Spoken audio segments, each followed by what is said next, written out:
প্রিয় বন্ধুরা এবং দর্শকরা, সবাই আমার পক্ষ থেকে আন্তরিক শুভেচ্ছা এবং অভিনন্দন।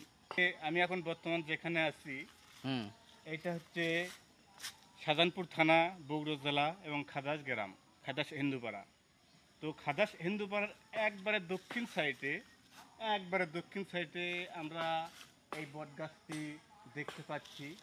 বটগাছ কবে যে উৎপত্তি এই বিষয়ে আমার এখনো জানা নেই, তবে এই খাদাস গ্রামের একজনের থেকে আমরা শুনতে পারলাম যে এখানে ভক্ত পূজা হচ্ছিল।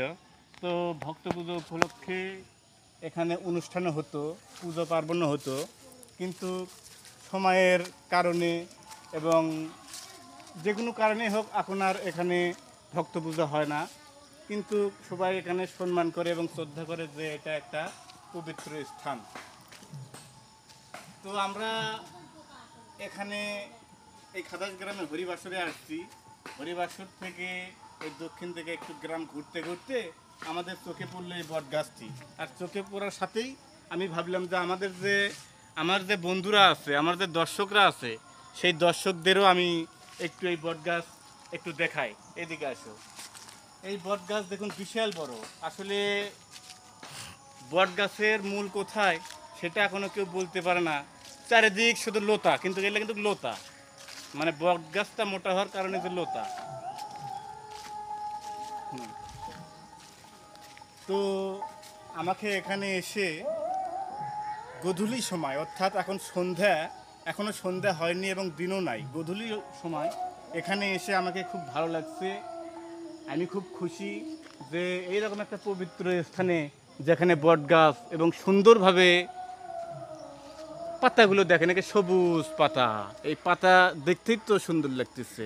এই বট গাছ দেখার পরেই আমাদের মনটাও সুন্দর হয়ে উঠলো। দর্শকদের উদ্দেশ্যে কিছু বলেন। তো দর্শকদের উদ্দেশ্যে একটাই কথা, যে আমাদের এই দেশে মানে যেখানে বট গাছ পাবেন নাকি সেখানে এসে আপনারা এইরকম বট গাছ আছে। কোথাও কোথাও আমরা দেখতে পারি এইরকম বট গাছ। এক